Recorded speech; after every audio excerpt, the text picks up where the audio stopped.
Hey guys, this is a Therapist Gamer here. Today's topic is a good one and I'm looking forward to discussing it. Welcome to the Mental Health and Gaming channel. Today's topic is help. My child is gaming too much.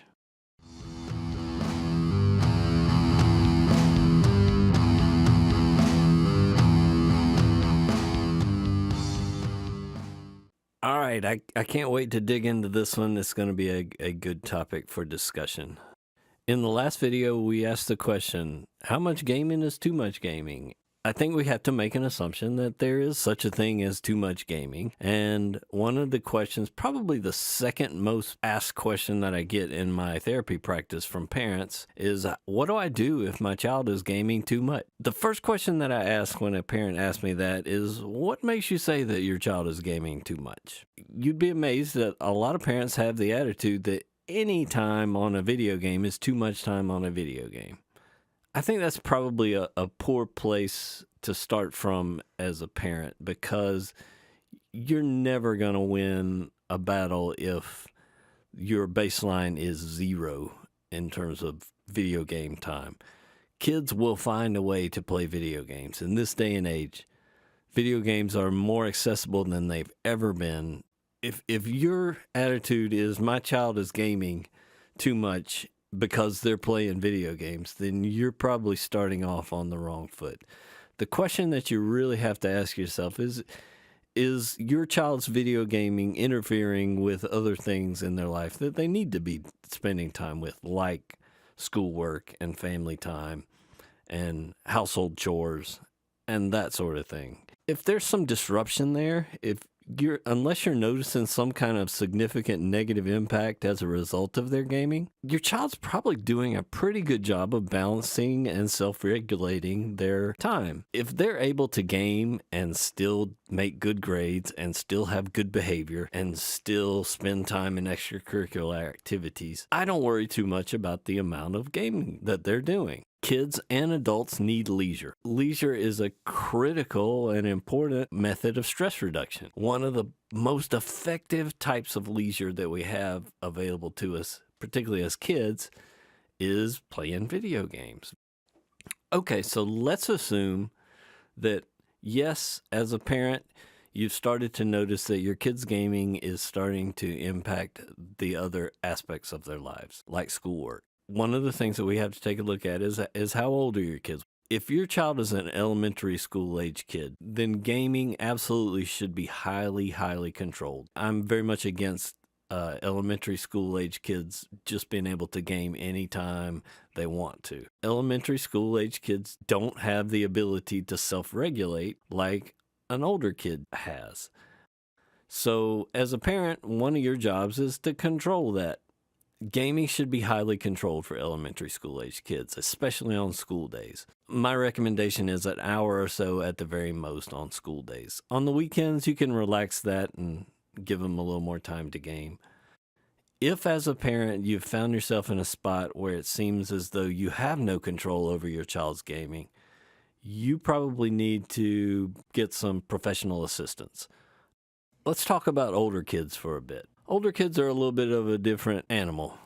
Older kids should be learning the ability to self-regulate. But again, the question that you have to ask yourself is my kid's gaming interfering with other aspects of their lives? My philosophy is a little different than some other people's philosophies, and it's a little different than a lot of other parents' philosophies in this regard. Unless your child's gaming has become so disruptive that their daily functioning is impacted, my philosophy tends to be pretty hands-off when it comes to gaming. I don't like to implement a lot of controls. I didn't implement a lot of controls over my son's gaming as he was growing up. And for the most part, I've found that even from the professional side of things, parents that try to put a lot of controls in place tend to backfire and tend to make things worse rather than better. One of the very important skills that kids learn at this age is self-regulation. They're constantly learning to balance the things that they want to do with the things that they need to and have to do.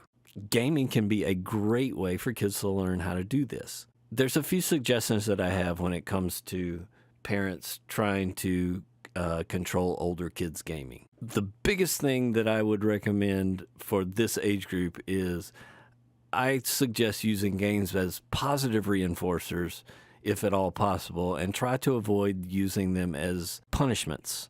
In other words, kids need to earn the video game time rather than losing the video game time as a result of bad behavior.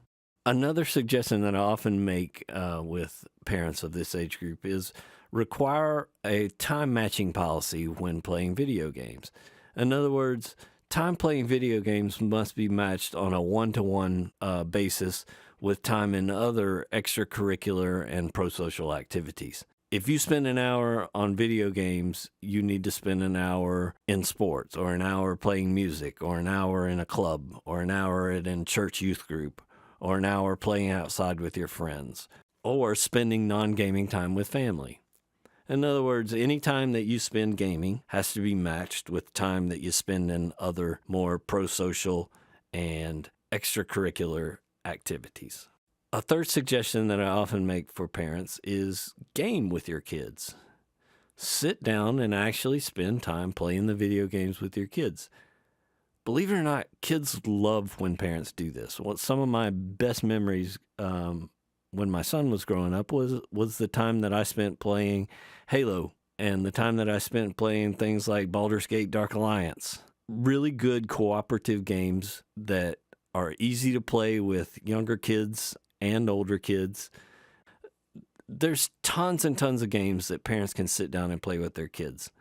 And I have a feeling that the more that parents do this, the closer you're going to get to your kids, as well as the fact that your kids are going to stop looking at the games as this thing that they do and this way to escape mom and dad. And they're going to start to see it as just another way to spend time with mom and dad, which is a very, very different thing.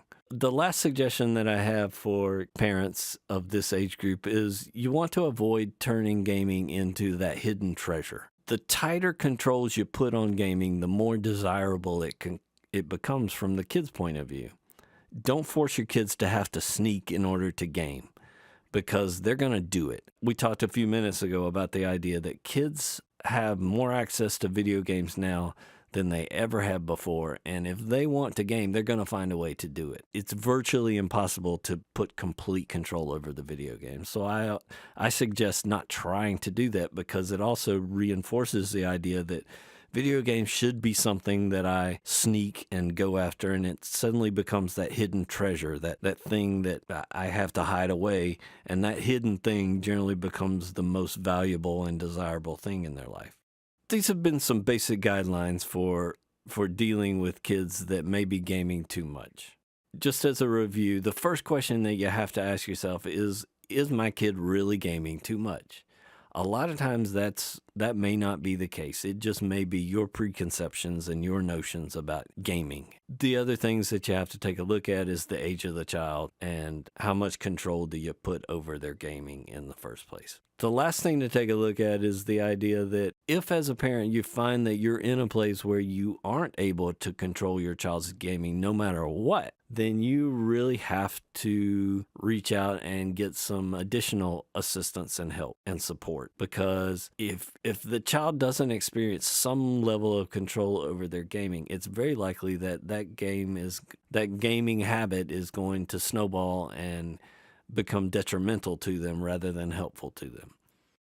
We're going to spend some more time in a future video talking about how to utilize games as forms of discipline. And we're going to talk a little more specifically about some of the things that we've touched on in this video, but we'll get to that in a future video.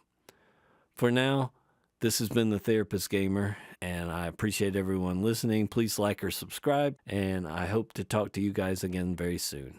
Thanks a lot. Bye-bye.